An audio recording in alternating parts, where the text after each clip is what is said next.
Bonjour à tous, je suis Gilles Mansuillan, bienvenue sur ma chaîne, je viens reprendre ces discussions pour éclairer, inspirer, assister dans ce procédé qui est en train de se passer. Je vais discuter de différentes issues. Je voulais tirer quelques cartes. Je tirais d'abord une carte avec le jeu des archanges pour voir la guidance qu'on peut avoir pour la journée. Des fois, une carte, ça suffit pour recevoir une guidance, une information qui ne...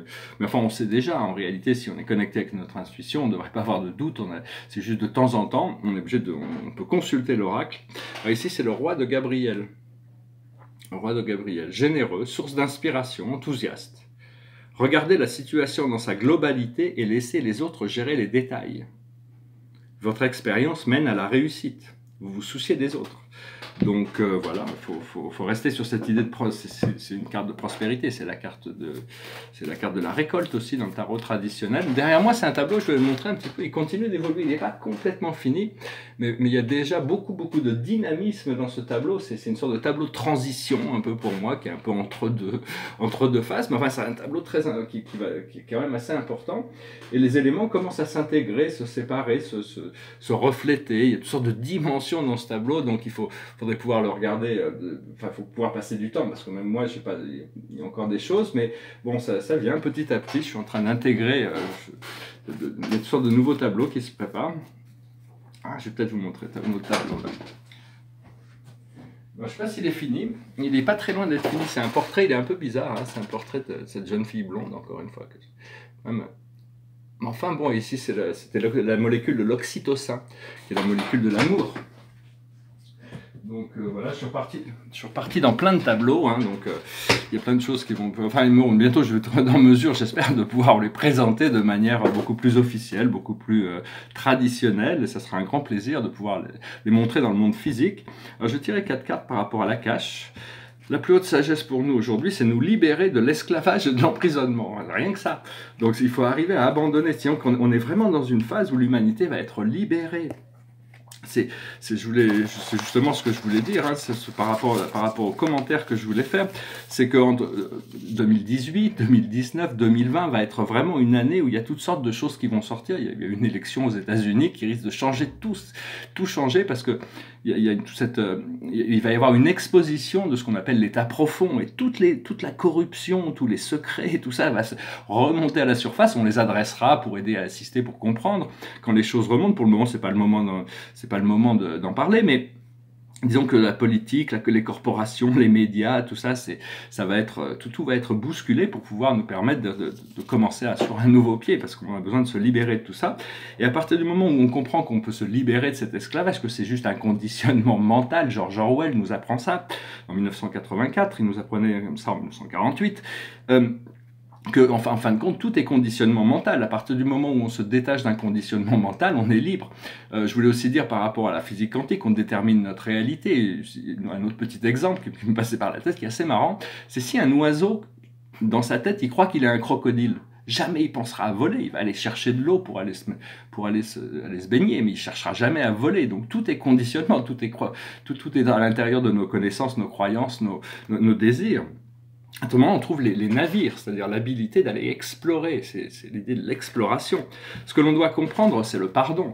C'est-à-dire qu'il faut que toutes ces choses profondes, toutes ces choses impures, toutes ces choses lourdes reviennent à la surface, mais il faut avoir une attitude légère par rapport à ces choses-là. Il faut savoir que Dieu est amour, il ne juge pas. Quand il juge, c'est parce qu'il n'y a plus le choix, c'est-à-dire c'est vraiment la dernière mesure, et même quand il juge, il y a toujours de la miséricorde en relation avec son jugement. Mais on arrive vraiment à un moment où il va falloir arrêter la guerre, la violence, il va falloir éliminer la pauvreté, arrêter la destruction environnementale. Parce que bon, il faut comprendre qu'on ne nous donnera pas une autre planète, malgré les rêves de tous ces gens. Dès qu'on a fini de détruire cette planète, on va en trouver une autre grâce à notre technologie, où on pourra continuer nos programmes d'exploitation, de guerre, d'opposition. Et tout ça, c'est complète illusion, hein. Il va falloir réparer. On a cette planète ici, c'est une des plus belles planètes de la galaxie. Tout le monde dans l'univers adore la Terre. Toutes les civilisations de la galaxie ont leurs yeux tournés vers la Terre pour sa beauté, pour sa diversité. Il n'y a que les humains qui semblent pas apprécier ce qu'ils ont, hein. Donc voilà, il y a une prise de conscience qui va arriver. Et donc... Et je me posais une question aussi par rapport, s'il y a des juristes parmi vous, des gens qui connaissent ça, c'est savoir quel est le statut juridique de la Lune. parce que maintenant on rentre dans l'ère de l'espace, c'est-à-dire si j'avais les moyens d'aller construire une bulle avec un hôtel par exemple sur la Lune, et que j'ai les moyens d'avoir des navettes qui emmènent mes clientes sur la Lune, est-ce qu'il faut payer des taxes à quelqu'un? Je vois pas pourquoi, quelle personne n'appartient à la Lune, donc c'est juste une question d'aller... Donc voilà, il y a des choses, parce que la Lune, éthiquement parlant, la Lune dépend de la Terre, c'est un satellite de la Terre, en tant qu'humain on a le droit d'aller faire des choses sur la Lune, mais les autres planètes, elles ont leur propre administration, on s'apercevra leur propre civilisation. Toutes les planètes du système solaire, la plupart sont bien habités par des civilisations et ils ont des règles. Hein. C'est comme, je voyais un documentaire où les gens fantasmaient d'aller sur Alpha du Centaure parce qu'ils ont trouvé une planète, mais Alpha du Centaure est un système qui a fusionné dans la lumière et la vie il y a des éons, et je vous assure que des êtres aussi primitifs que nous ne pourront pas rentrer dans ce système, à moins d'être déjà un peu élevés, parce que bon, ils n'ont pas besoin de toutes ces réalités qu'on vit sont complètement... sont dans une autre dimension, hein. C'est des scientifiques, c'est des gens très spirituels. Sur Alpha du Centaure, c'est une des civilisations les plus avancées de la galaxie et de notre univers local. Donc bon, un jour on pourra bénéficier de leurs assistances. Ce que l'on doit faire, c'est les anges, c'est-à-dire s'élever à un niveau angélique, connecter avec les anges, accepter l'état de grâce, l'état d'humour, de légèreté, c'est ça. Et l'aboutissant, c'est le bébé. Alors le bébé, ça peut être une renaissance, c'est vraiment une renaissance, c'est-à-dire ça arriver à s'occuper de soi comme si on était un bébé. C'est-à-dire si on était un bébé, on s'abuserait pas nous-mêmes, on prendrait soin, on serait très patient par rapport à nous-mêmes. Donc voilà, je voulais juste partager ces quelques idées. Qu'est-ce que je voulais... Voilà, bon, je parlais aussi des rêves et des désirs. C'est-à-dire, on a tous des rêves et des désirs.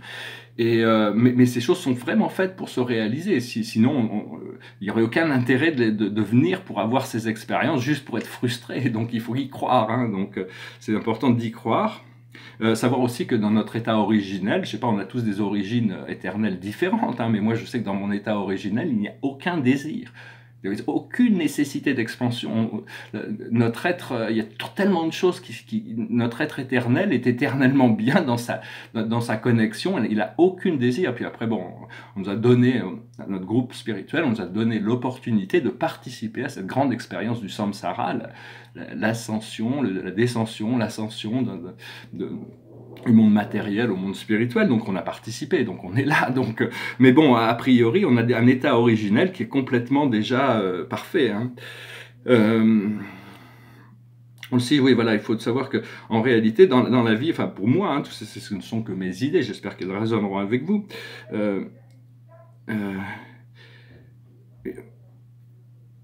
Ouais, c'est ce que je veux dire, c'est que bon, on va s'apercevoir que on peut ascensionner dans l'univers sans avoir besoin de reconnaître Dieu.